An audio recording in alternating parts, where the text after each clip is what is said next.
Hey everybody, I'm Lisa Burwell, your host of VIE Speaks, Conversations with Heart and Soul.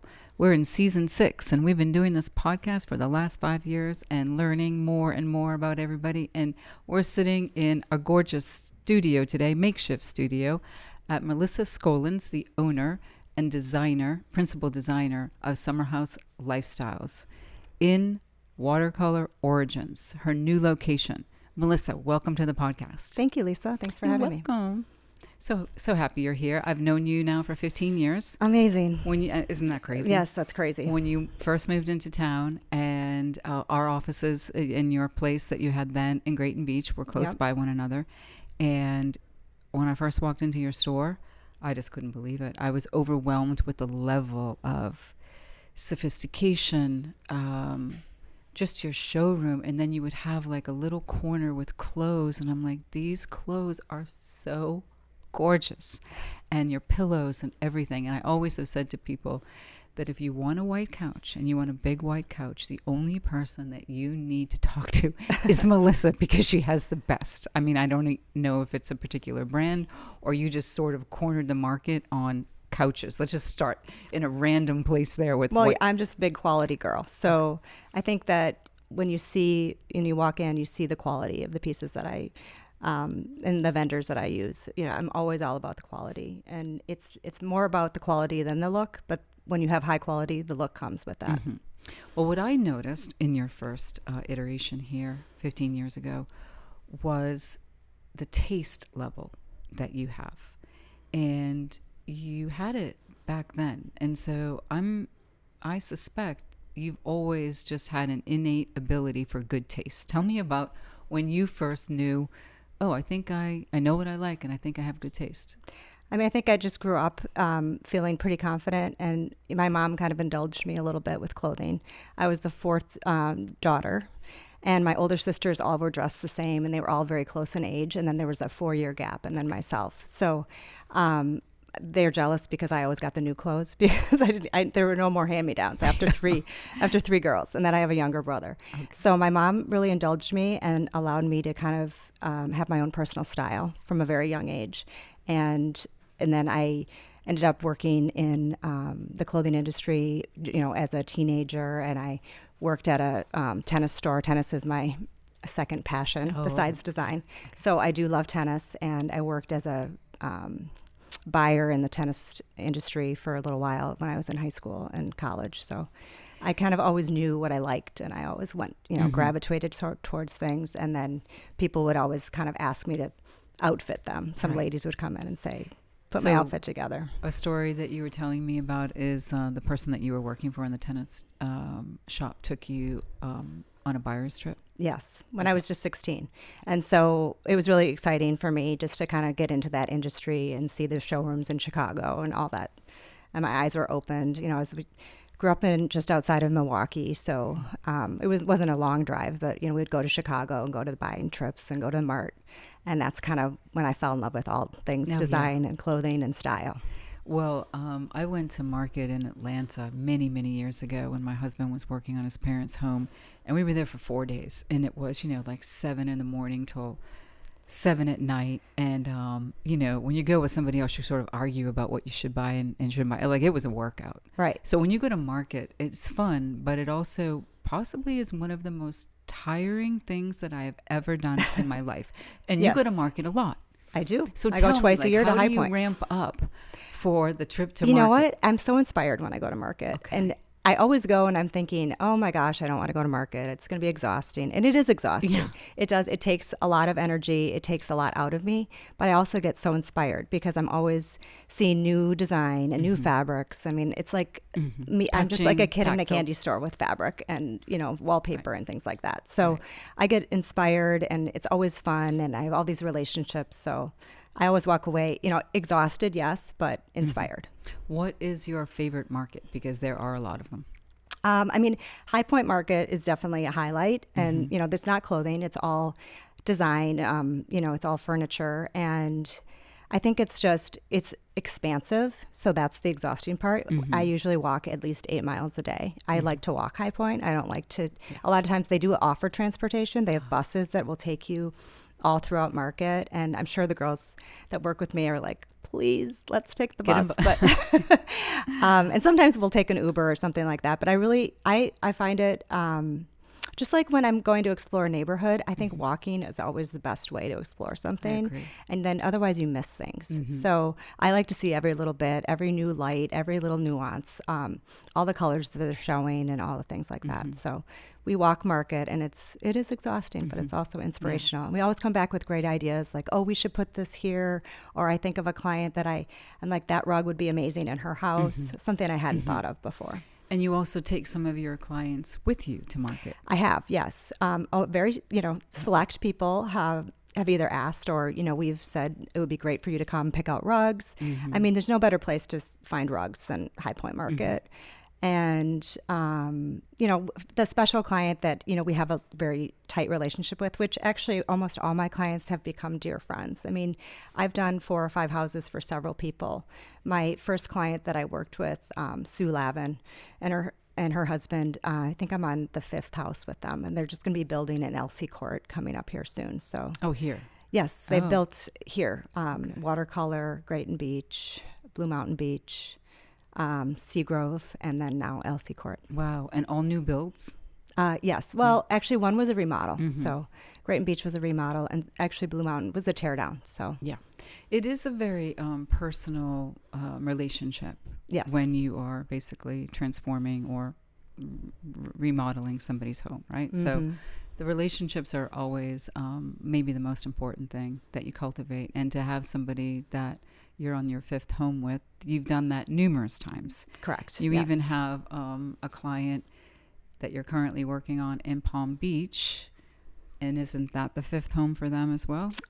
It's, I think, well, not the one that 5th that I've done, but I have done little touches in her homes. But yes, talk about this home. It sounds, this is a new build or a renovation? It's a renovation. Okay. It's just a classic Palm Beach home. It's I'm so glad that they're not tearing it down, and they're deciding to renovate, and then they're taking part of the house off and rebuilding it. So, but the bones of the house are staying intact. And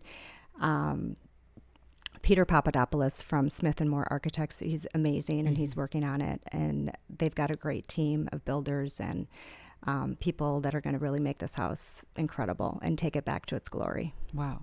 So I'm excited about it. How in the interplay of the relationship with architect and interior designer, when do you get involved in that process? I mean, the sooner the better. The sooner the better. I know. It's I true. hope. I mean, it's Right. not always the case, Right. and I think it's harder if I come into a project where we haven't all sat down and kind of planned it out ahead of time and thought about how plumbing fixtures will go. And it's a disadvantage to bring your designer in at the very end and think that they only do the rest of it, because I mean, the more people that are thinking about the process and putting it together, the better. Yeah. And some people tell me how they live. They don't necessarily tell their architect how they live. Or I know them from years past, and we've worked together before, so I know they have certain needs, and so I think it's always best to bring us in early. More collaboration is always better. I'm a huge collaborator. I believe in, I never worry about architects and builders. I think together our ideas are better. Cohesiveness is always the better. Yeah, idea. absolutely. Yeah. So when will that house be done?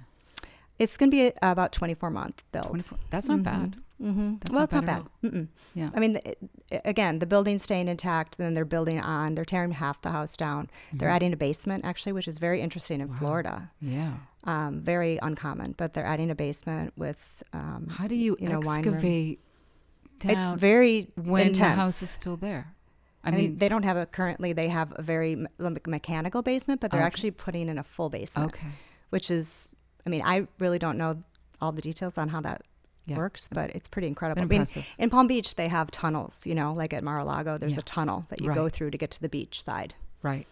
So many things to say about Palm Beach. One of them being, I absolutely love Palm Beach. I think it's so fun to be there. And we were invited by a PR firm to go there about 3 or 4 years ago. And, they really rolled out the red carpet for us. And I went to Le Bouquet and stayed at the Colony, and then did the tour, the Meisner, and just like so much history. So much history. And so beautiful, and Worth Ave. Yes. Yeah. I mean, it's so iconic, and it's really having a resurgence, I think. It kind of died down. I mean, I don't think Palm Beach has always been Palm Beach, Right. but it's really coming back with roaring, and younger generations are. And where are they coming from? Because a lot were from like New England, Connecticut area. I think it's still, Yeah. the majority of the draw is New England, Connecticut, I would say. Yeah. Definitely New York. New York, of course. Yes, Yeah. definitely New York. But I think they're coming from all over. I think it draws someone who wants fun, color, just It's just it's got so much to offer. it's very luxurious. It's a high end market for sure, and the culture there, everyone dresses up. Right. And when you go to dinner, it's just like kind of, it's comical for me, but in the best of ways, to like respect the level of dressing that Right. goes on in Palm Beach. Right. And it's not even, and I don't think that you have to always be dressed up in Palm Beach. I mean, it's very casual, Yeah. but Well, maybe that was just at Livable Cake. People are gonna Probably. they're gonna deck out for probably. I mean, I think I'm at St. Ambrose quite a bit, and it's 30 minutes from my house in Wellington. So, I'm there either whether I'm working or whether I'm, out playing or shopping. And it's got a great energy It and does. vibe. It really, really does. Mm-hmm. And so many things to talk about as a segue from this, but one being, okay, so you've been to Mar-a-Lago like several times, right? Yes. And you were only there fairly recently. What was that event that you went to? That was for the dog rescue. It was Big Dog Ranch Rescue. So it was called Wine, Women, and Shoes. And it was like a daytime event on a Sunday afternoon. They raised so much money. It was amazing. They put on an incredible event there. It was really lovely. And you told me it was beautiful. Like, of course, I can see the pictures that it's beautiful, but you really sort of emphasize like just what a beautiful structure that is, or the compound. Yeah, the compound is incredible. I mean, what they've done there, they've got, it's kind of like a little mini Versailles. They've got gilt and gold in all the ballrooms, and just the special touches in the bathrooms. Everything is just, it's over the top. Everything's over the top. Right. So you moved here from Wisconsin 15 years ago. And then when did you buy your farm in Wellington? So I have a house in Wellington, but we board our horses in a farm in Wellington. Okay. And my youngest daughter, Lauren, was in high school, and she was riding competitively. And we were going down to the Winter Equestrian Festival, which is every year from January until April in Wellington. Okay. And it's really where the top riders in the world congregate for, from January until April. They come from Europe. They come from all over the world. And that's where they compete. And so when she was a sophomore, it was during COVID and all the things. And we just thought, we're not going to sit inside. And, Florida was open. And we were already coming down to compete anyway. And we just decided to make the move. She did online school, and we never looked back. Wow. We took her out of school. She had several horses to ride. So we have a farm called Triple M Farms, which is where we board our horses. And her name is Jessica Mendoza, and she is actually an Olympic athlete. She went to the Olympics, I think, at age 19 for Great Britain. And she's probably will go, next Olympics in LA. Wow. How old was your daughter when she started riding? She was 8. Okay, so yeah, because you do have to She started in Wisconsin, and she had a wonderful trainer and a wonderful foundation. We had lived here, and then my parents were sick, and my husband had a job opportunity in Wisconsin, so we moved back, and I kind of commuted back and forth from Wisconsin to here for many years. I didn't know that. Yeah, I Wow. did. And then my parents both passed away right when all this was happening. And so once it was actually within 3 months of each other, both my parents passed, and we decided to make the move and take my daughter to Wellington, and kind of haven't looked back since. Wow. It's so been exciting. quite a journey. Oh yeah, it was kind of a leap. But I saw something that she had passion for, and I really just believe in kind of emphasizing that in your children and showing them that you can do anything. And so, and I feel like COVID was a time where everybody was kind of like stuck inside, and, people weren't doing as much, and I couldn't take it. I just had to get out and do something productive. And We all love the horses. I mean, the horses inspire me just even with my design. So yes, exactly. yeah, Which it was leads a great to move. another thing. So many things, like how many people love, like, a classic home, Right. classic clothing, which you seem to be the consummate tastemaker in your ability to understand that and don't overdo, but have everything just look so good. And I think we were talking earlier, you think that this classic movement is making a resurgence again? I do. I think that whole Ralph Lauren look is everywhere right now. And to me, it never went out of style. I mean, I just think that I always tell my clients, if you buy things that you love and even antiques, I've always loved antiques. They've gone in and out of style so many times. And the dark wood has gone in and out of style. But if you continue to use it in a classic way, it always comes back. And that's kind of the same with all the style that's happening now. We're having such a resurgence of classic style. I don't think it ever went out. I don't think brass will ever go out. I don't think marble ever goes out. People are like, oh, I'm afraid of brass. And this is like 10 years ago when I was doing brass and I was the only person, and everyone's like afraid. And I'm like, when you go to Europe and you go to Paris, what do you see? You see brass and marble. I mean, it's never going out of style. It's classic. I mean, so is polished nickel. And so, there are some things that are just always going to be. Right. And that's kind of my style. I would say I'm so classic that way, and that's the Northeast. I'm kind of drawn to that Northeastern style. So I know of a magnificent home that you did in Connecticut, and I think it was like a $25 million home that you worked on. And I don't know. I mean, at this point, who knows what prices are? That was back right. when, this was probably 5-6 years ago, but absolutely stunning. And Connecticut is obviously part of the New England, repertoire there. And then, we're both really drawn to the Connecticut, Cape Cod and all that. I grew up there. Yeah.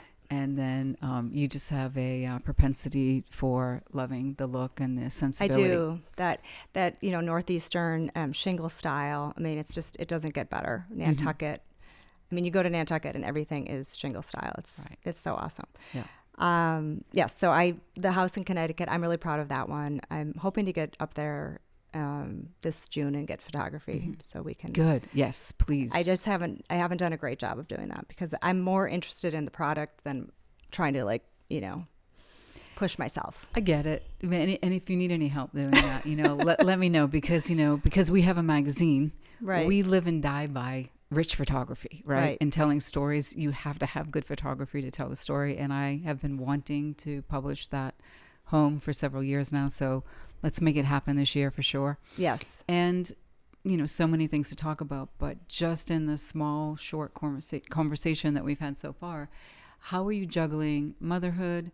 Obviously, elderly parents, and I had gone through that too, which is incredibly difficult when you're in the prime of, making everything happen and you're stretched to the nth degree, but then you're working with clients and deadlines. And a lot of times it's hard to make deadlines when you're, in the grind of the home, the architect, the builder, and when it's all going to be done. And clients just want everything done when they want it done.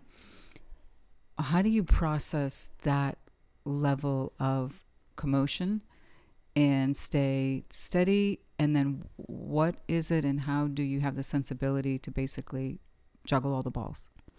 Well, I tell you that my faith is the most important thing in my life. Without it, I couldn't do any of this. I think God has just given me, obviously he's given me a gift of, working with people and seeing beautiful things.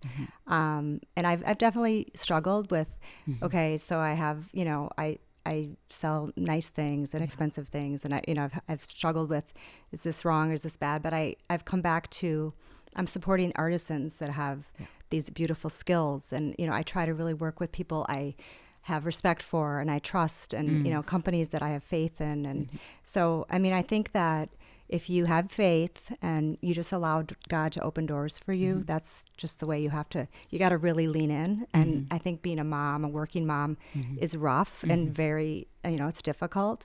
I was given opportunities for friends of mine who had, their grandmothers that would help me with my children when they were young. Now my kids are all grown up and I'm still leaning on my faith. I'm still leaning on my friends and my family to just kind of lift me up when I need it. I think probably going through the death of both my parents in a really short period of time was transformative for me. Another, leaning in on my faith. I don't know how you get through that without, a strong family and also strong faith. And I'm really fortunate. I think my faith has only gotten stronger the older I get. The more I know God's in control, and I can't really do anything. So at the end of the day, that's what I have to lean into. Yeah. So beautiful. And I feel the exact same way. I don't know how people do things without God, faith, stamina, knowing everything somehow is going to work out, when a lot of things don't work out. And, and they don't work out, then somehow it's not always fair. Life's not fair. And somehow at the end of the day or at the end of the week or month, somehow it does, It always does. It always does. Yeah, and the more I try to control it and the more I think I'm in control, the more humble I am because I know I'm really not in control. Yeah. It's funny that you say that about is this wrong? Because I don't think many people would even understand what that means, but I do understand what it means because, I wanted to run homeless shelters and and have, go to third world country. That was my definition of what it would be to help and serve people. But you can help and serve people wherever you're planted.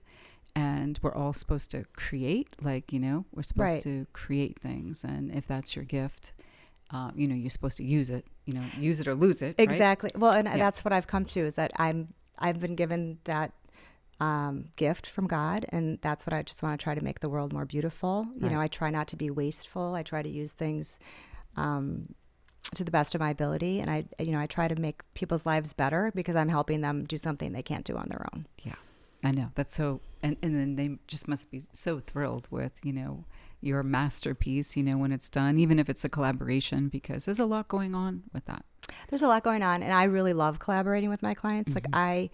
I love it when people take an interest in what we're putting together, and I like it to just kind of flow and come together organically and naturally, and usually it does. I mean, I usually develop a great relationship with my clients, and it all just kind of starts to flow and come together. Yeah. So this show home that we're sitting in right now, which is absolutely beautiful, is a much larger iteration of your first that you had, but you still have the design bar here, which is beautiful, and have a team of designers assisting and working with the projects. And then you're flying here, there, and everywhere and back and forth and doing your thing. When you opened in Grayton years ago, what was the vision then? And was this part of it to continue growing something bigger here? And then where are you going in the future in your mind's eye? So, when I opened, I really just wanted to have a place that was an experience for people, that they came in and they felt better when they left. I wanted them to come into the store and be able to take some piece of something away and have them feel better. I wanted to give them a good experience. I wanted to be friendly, kind, and also have them experience a beautiful place and say, I want that. Somehow I want that in my life. Right. And so that's always been what I looked at. And even with this store now, I mean, a lot of people think that we are set up more like vignettes, and it's not quite as, much of a store. And I've had some vendors say, you can't fit as much of my stuff in as I want you to, or, but that's not the point. I mean, I want people to have an experience. I still want them to come in and be like, okay, I love how I feel when I'm in here.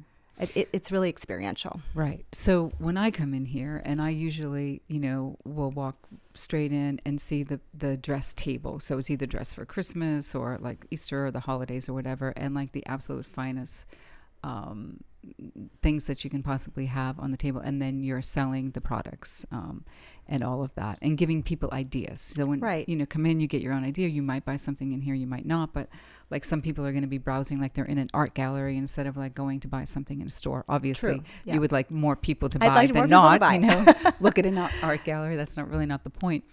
But you also have things that are very, very hard to find in our town, which are this is a simple thing, but note cards and beautiful note cards that you have. If you want to talk about that, and then the Smeg line and all the different little pockets of fun that you can find here. Yeah, I mean, I've always wanted to have these little things that I feel like we're missing in our little area because we're not close to a big city. And so there used to be a card store in Seaside. I can't remember if it was called Hooch and Holly or something like that. Do you remember that? A long time ago. I remember that card store and I loved it. And when it closed, it was like, someone's got to fill the gap here. Like, where are you going to get a card? I don't want to go to Walgreens to buy my card. I don't want to buy a card at Publix. You know, I love Publix, but I'd rather go grocery shopping there. So I really wanted to fill that for people and have kind of just a great gift place where someone can pop into my store and say, I have to go to a dinner party tonight. I need a great gift. I need a card, you know. So I really want to be a part of the community.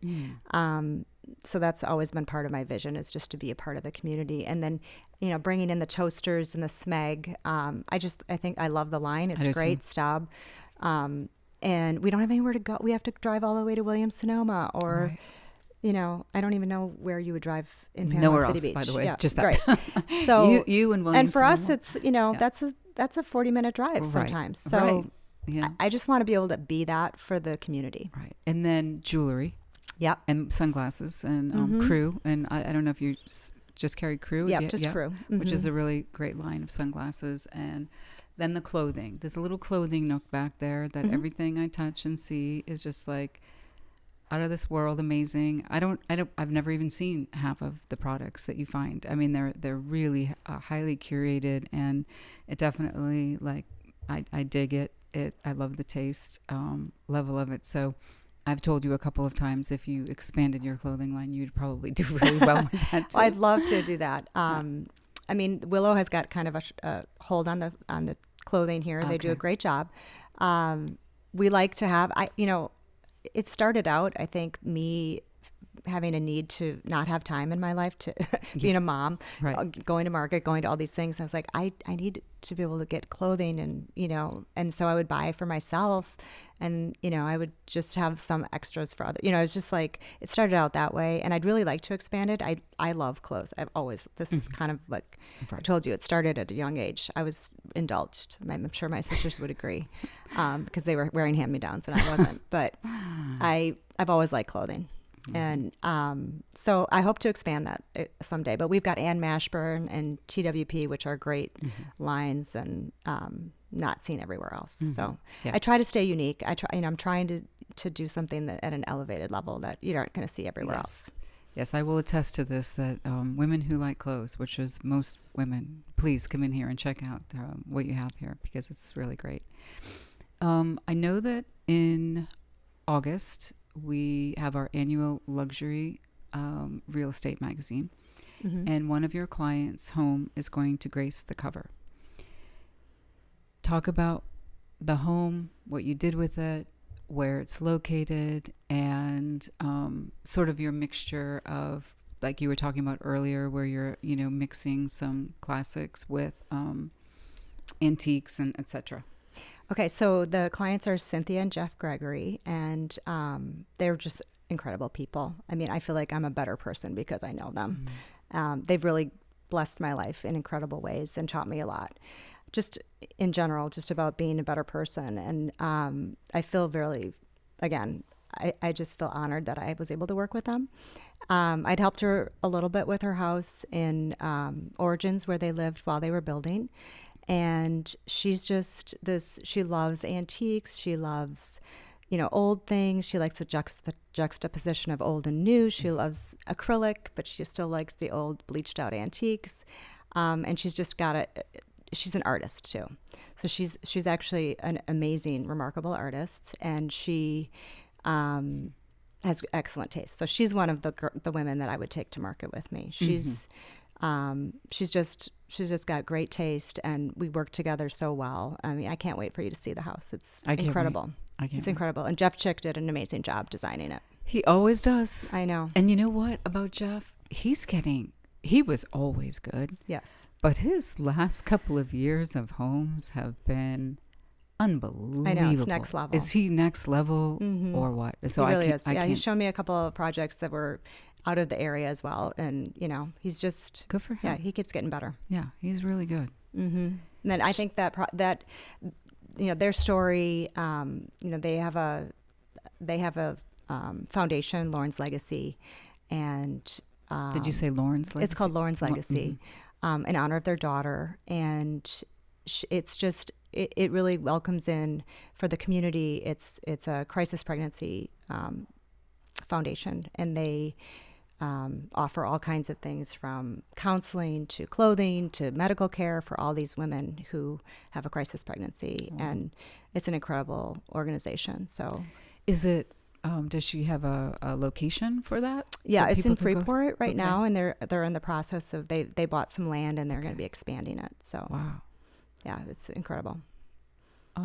That's really great. The area needs it, and We need it. and everybody, well, everywhere you go would need it, but we don't have anything like that right now. Exactly. So, and then the story is beyond bittersweet, because it's dedicated to her daughter who passed away at a very young age. Right. And so I find the story, being able to tell the story through the magazine, your story, part of it, and also her story, and very excited to be able to share. It's the an story. incredible story. It is. I can't wait for you to Yeah. I can't wait to meet her. meet them and Yeah. just hear the whole story from their Yeah. perspective. Yeah. Yeah, they're Um, incredible people. That's amazing. So future, because I know you are a woman on the move and you don't look like you are slowing down anytime soon. What is the goal? I mean, we talked about it a little bit, but, where do you want to take the business? I mean, I would like to grow the business, and I do see myself possibly in the Northeast with, location there, a design bar there, or some kind of retail presence there, because I love that part of the country and I love old, the history of everything. I'm definitely drawn to old historic things and bringing new life into them. I love a remodel. I can't get enough of that. So eventually I'd like to expand. I'm not sure, I don't have, I wish I had the crystal ball. I'd love to get into some kind of antique curation. I always have dreams about going to Europe and bringing things back and selling and having some kind of antique presence. And you might do that. And I next may year. do that. Yeah. I may do Yeah. that. My daughter's studying in London this summer, and I'll probably go over and Oh, yeah. do You'll a do little it. antiquing. Mhm. I have a thing, the girls will always laugh at me. I love rugs. I love antique rugs, and I love antique farm tables. So that's Mhm. some of my favorite things. But I think the future is, I'd like to grow, but like I said to you earlier, I'm a quality girl. So I would never want to compromise quality. I always want to keep my hand in really, great vendors and great people to work with. And so if I do expand, it would probably be in the Northeast or also in Wellington, Palm Beach area, because again, same clientele. Mm-hmm. Well, I mean, you've been doing this for a bit and very successful at what you're doing. But this is the year where you are on a branding mission. Yes. And then because of that, the story will end up unfolding because of that. Because I have found that when people kind of pick their head up for a second of not just doing the work, which obviously you can do, and you start thinking about the future and then what are the next levels, the story writes itself. But you have to pick your head up from looking down at everything that you have to do. And that's very, very hard to do because as entrepreneurs, you don't have very much time to pick your head up. Absolutely. So that's been my challenge. I've been just get through the day, just get all this work done. And yes, I am on a branding mission, and it's the Chinese New Year of the horse, which, I love. I love horses. I love animals. I'm inspired by them. That's the way I'm looking at it. I'm thinking of horses running into the wild and, something incredible happening this year. Yeah. Awesome. Wow. So how did you find when you were growing your business, then when you're bringing people on and then you're building a team? Talk to me about that, because it's very much a different part of when you first open a business and it's all you. And, you've got a lot of, passion, grit, and bluster, to get through it. And then you're talented and you have a skill set for it. and then you build a team, and then there are people involved, and then you have to duplicate and multiply yourself, and then you have to learn how to be a leader and not the person who does all the work. Talk about that. Well, I'm sure you feel this. I mean, I'm sure we're very similar that way because I know you have the same work ethic. I know you have the same grit. I know you have all the same traits. And I would say that delegating is not my best suit. And I think I struggled for years to do that. And that isn't the greatest thing, because what I try to do now is surround myself with amazing people. I think I have the most amazing team on 30A. I'm so proud of everyone that works with me. And I've learned the hard way that I can't do everything myself. Even though I want to, there's just no way. You know, I only have so much bandwidth. So I really just try to surround myself with people that have a like-minded attitude, who really want to be positive, you know, and bring that same energy to the workplace and to the environment that we have here. Yeah, I would say, and this is a God-given, I've had many God-given talents that I've been able to do because they were gifts, right? And I was able to sort of blaze through like so many different things. And then one day, my business is 34 years old, and one day about maybe 14 years ago, because I can honestly critique myself, I went, oh, I'm not a good manager. I didn't know I wasn't good at something, but I'm not. Right. And I wanted to be one. So I decided that wasn't like actually coming totally naturally to me. Right. And I said, I want to be a good manager. So I said, that's what I want to be, God, and I want you to teach me how to be a good manager. And I thought I would accomplish that in like a year. I did not. Then the second year, I'm like, well, I'm getting better, but I'm still not good, because I could critique myself. And then after 5 years of really studying and analyzing and putting, effort toward what I wanted to become good at. After 5 years, I said, I think I'm a good manager. So anyway, it's hard. It's hard. And I would say that's the hardest part, is managing people. I think that's where I struggle the most. I love people, and I don't want to disappoint, and I also don't want to ever hurt anyone's feelings. You know, I'm a Libra. I think I told you guys that earlier. So I want to balance everything and make everybody happy, and I don't ever want to hurt anyone's feelings or anything like that. But I realize I just can't do it all. Right. And part of what I have to do and what I'm called to do with the position that I've been put in is to be a leader and to be a manager and to lead through example. I don't always get it right. And trust is a big part of that. And sometimes you just have to let go. Yeah. And that was probably my biggest challenge, in letting go and just saying, okay, let someone else do this and watch them fly, because I always wanted to get my hands in there and do it myself. Exactly. And I can do it. I know I can do it. So that, but you can't. But then you know what? You can't. You can't, because at you some point, grow something by yourself. At some point, you can't do anything well if you can't delegate. So that's what I've learned. And again, I think the key and the number one factor for me has been just to surround myself with really capable and amazing people. Yeah. And I've been lucky, and I've been really fortunate also to have a very supportive husband who, has kind of been my cheerleader. Even when I'm like, okay, I'm done. I can't do this anymore. On the days where you don't want to get up in the morning and you're like, I can't be a business owner anymore. I mean, only business owners understand this. Exactly. Only entrepreneurs understand it's exhilarating. It's awesome, but it's also can be just debilitatingly brutal. There are days where you don't want to get out of bed and you don't want to go and show up and do the things. It's so funny. I've had those days myself, but then and I mean every minute of everything I'm saying on that given day. And then 2 days later, like I'll just be working and I'll just be doing my thing that I do, and I'm like, oh, I really love what I do. And then I'm like, oh, I'm psychotic. Right, exactly. Right. I mean, I have many days like that, because it's a blessing to be able to do what we do. And I love what I do. The fact that I get to go look at fabrics and beautiful things and meet amazing people and have all these stories to tell. Yeah. I mean, someday I'll write a book about it. Actually, that's what I'd like to do. But and you want to do, and you want to have a book too. Just of your, that's just good. About the relationships. I mean, more so about the families on 30A that I've met, and the incredible people that I've had the opportunity to, work with. Right. One of your, what I would call landmark projects that all can see on 30A is what you did for Fawnville Press with Jeremy and Angela Walton, is that beautiful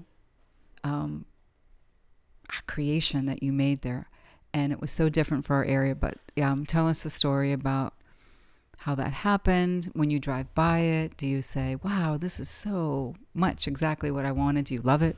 I love it. I think it's really iconic, especially right now. It's got all the beautiful pink flowers on it, and it kind of looks like a little Palm Beach, a little touch of Palm Beach in Alice Beach. And Jeremy's obviously, he's a visionary, and he had a vision for that place. And he said, I want you to look at the colony, and that was kind of the vibe he wanted. Yeah, the colony in Palm Beach. I think it stands out because it's just different.